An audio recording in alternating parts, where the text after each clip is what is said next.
শুধুই ভক্তমণ্ডলী, আজ থেকে 570 বছর আগে আজকের যে দিনটি সনাতন ধর্মে এবং কৃষ্ণ ভক্তিমতী মায়া যারা যেখানেই আছেন সকলেই আস্বাদন করবেন।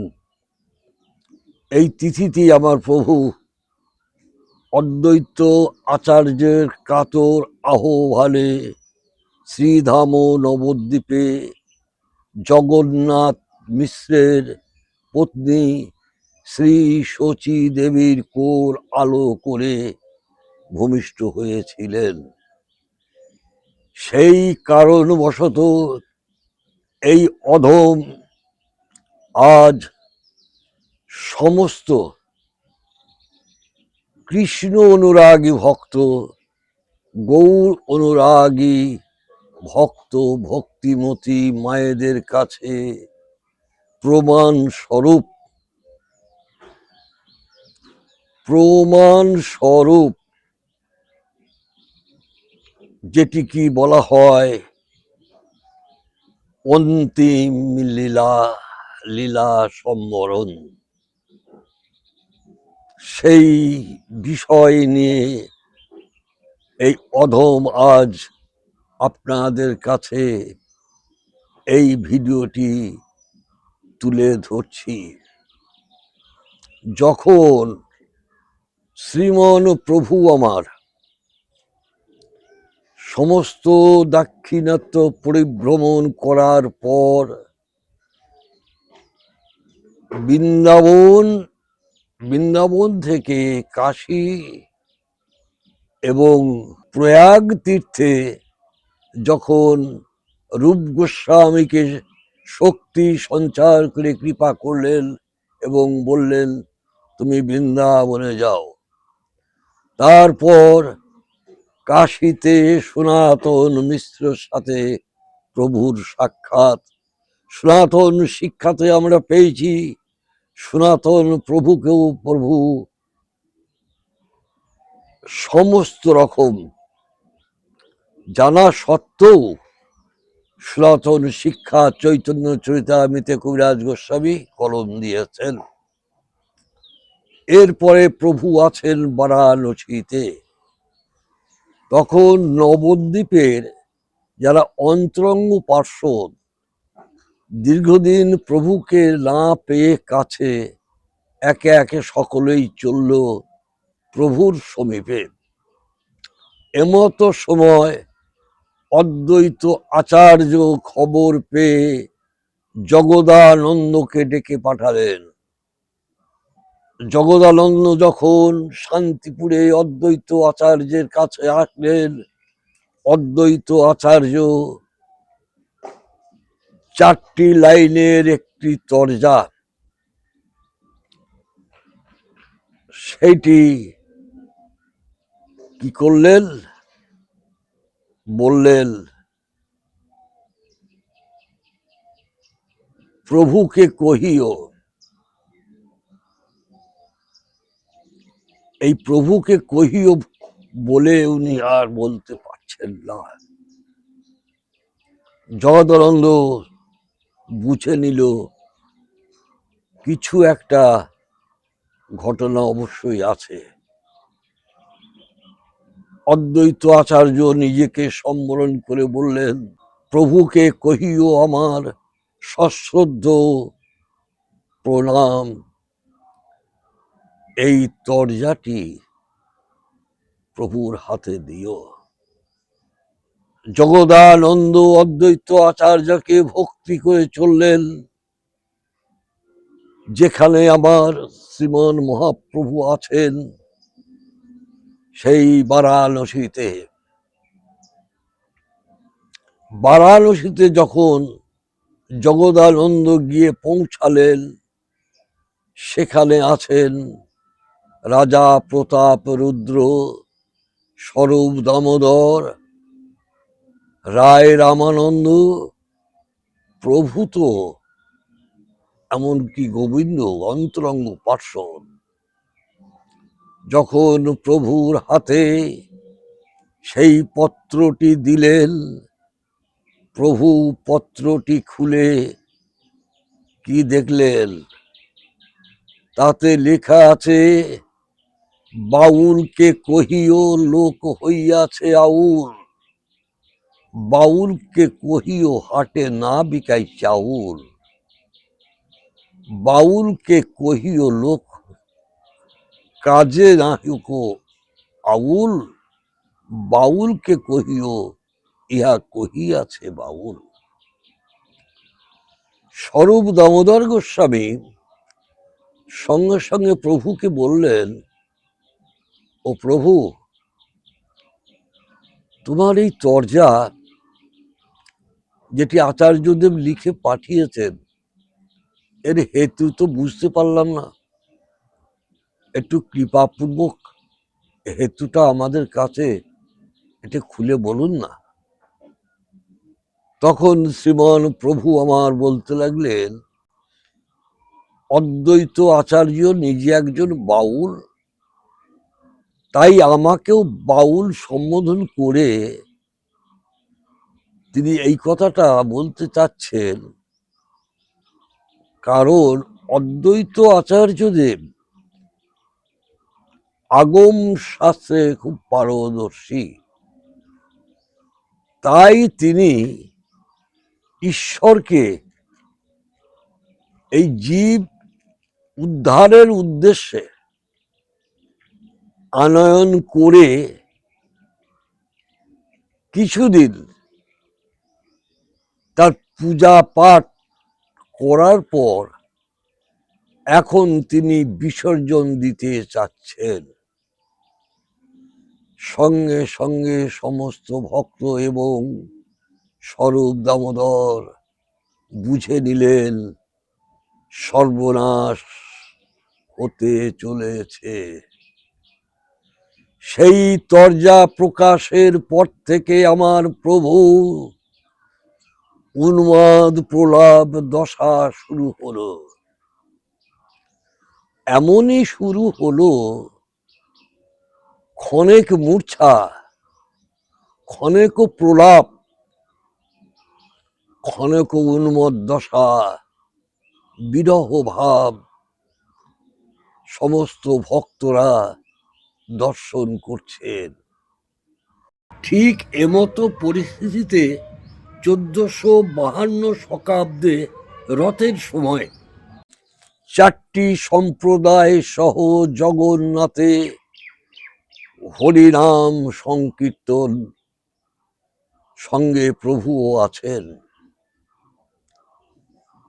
এত সুন্দর হরিনাম সংকীর্তন রথের আগে আগে চলছে। রথ চলেছে বলরামের, রথ চলেছে পিছনে সুভদ্রা দেবীর। তারপর কি দেখলেন? সমস্ত ভক্তরা দেখলেন জগন্নাথের রথ আর চলছে না। তিন দণ্ড জগন্নাথের রথ দণ্ডায়মান, সকলে হাহাকার করছে। এমতো অবস্থায় হাতি আনা হলো, হাতি এসেও রথকে নড়াতে পারল না।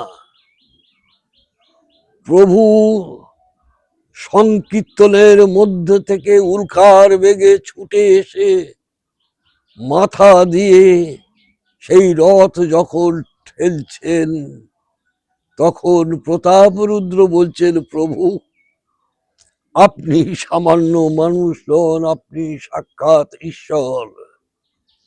সঙ্গে সঙ্গে প্রভু ও প্রতাপরুদ্রকে ধরে বললেন, তুমিও আজ হতে আজ রাজা নও, তুমি আজ হতে আমার অন্তরঙ্গ পার্ষদ।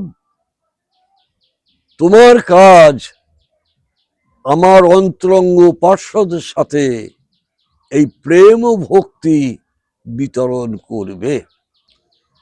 এইভাবে চলতে চলতে আসলো সেই দিন 1456 শকাব্দ সেই রথের দিন। সকাল থেকে চলছে প্রচন্ড হারে হরিনাম সংকীর্তন, মুখরিত হয়ে উঠেছে আকাশ বাতাস, হরিধ্বনিতে কোলাহল চলছে। আমার শ্রীমন গৌরাঙ্গ প্রভু সেই গরুরের অশোক স্তম্ভর পাশে এক দৃষ্টিতে জগন্নাথকে দর্শন করছেন।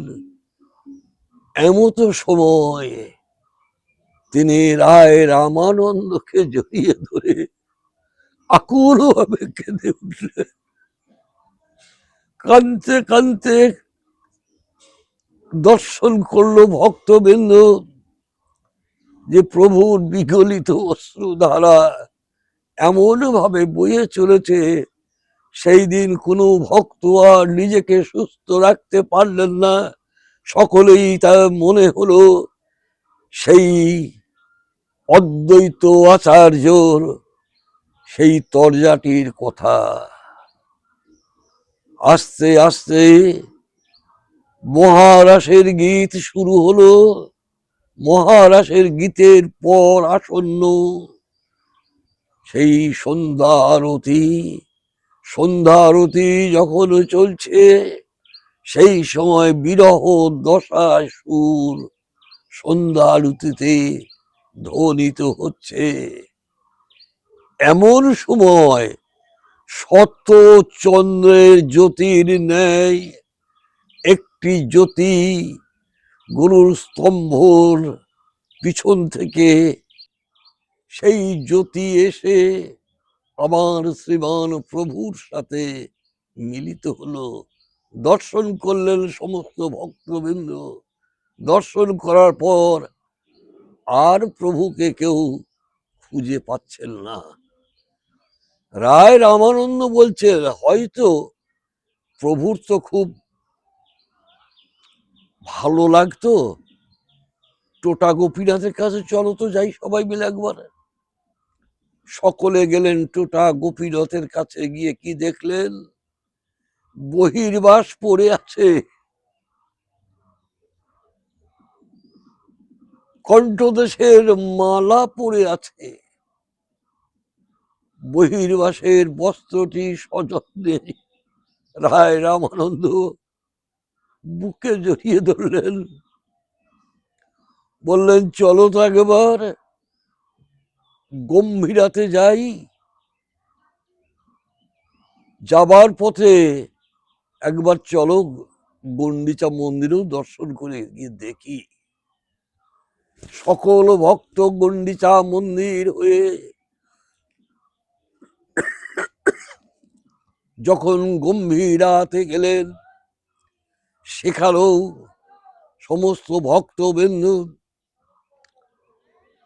আকাশ বাতাস কাঁপিয়ে শ্রীকৃষ্ণ চৈতন্য প্রভু নিত্যানন্দ হরে কৃষ্ণ হরে রাম শ্রী রাধা গোবিন্দ সকলে মিলে অশ্রু সজল কণ্ঠে প্রভুর এই যে অন্তিম এই যে লীলা সম্বরণ, যাহা আমরা পেয়েছি ডাক্তার মহানামব্রত ব্রহ্মচারীর এমনই একটি লেখনী থেকে আর এক জায়গায় পাওয়া গেছে মহাত্মা শিশির কুমার ঘোষ মহাশয়ের লেখনীতে।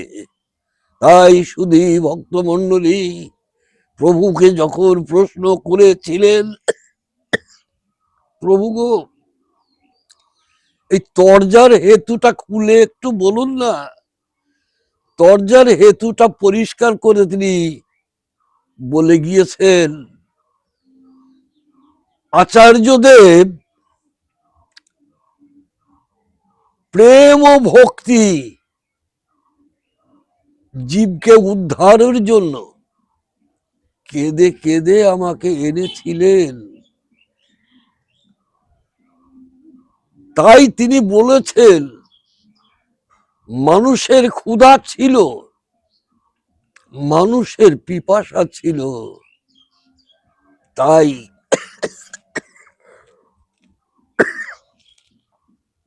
হরিনাম সংকীর্তন কৃষ্ণ প্রেম ধন চাউল খরিদ করেছিল। এখন আউল শব্দের অর্থ ঘরে ঘরে পরিপূর্ণ হয়ে গেছে, ক্ষুধা নিবৃত্তি হয়ে গেছে, তোমার চাউল খরিদ করিবার কোনো ব্যক্তি আর নাই, তুমি সস্থানে প্রস্থান করো। তাই আপামর সমস্ত সনাতনী মানুষদের কাছে এই বার্তা দিতে চাই, বর্তমান পরিস্থিতি দেখুন কি পরিণতি, হরিনাম হচ্ছে, সেই হরিনামে প্রাণ নাই, সেই হরিনামে দায়িকা শক্তি নাই, সেই হরিনামে কোনো ভক্তের নয়ন বাড়ি বরিশন হয় না। তাহলে আচার্য দেবের সেই প্রহেলিকা একবার স্মরণ করুন। আর অন্তরঙ্গ ভক্ত যারা আছেন, এই ভিডিওটি অত্যন্ত গুরুত্ব সহকারে একটু আস্বাদন করে এই অধমকে একটু কৃপা পূর্বক একটু সাবস্ক্রাইব এবং লাইক করবেন। নিতাই গৌর হরি বল, নিতাই গৌর হরি বল, নিতাই গৌর হরি বল।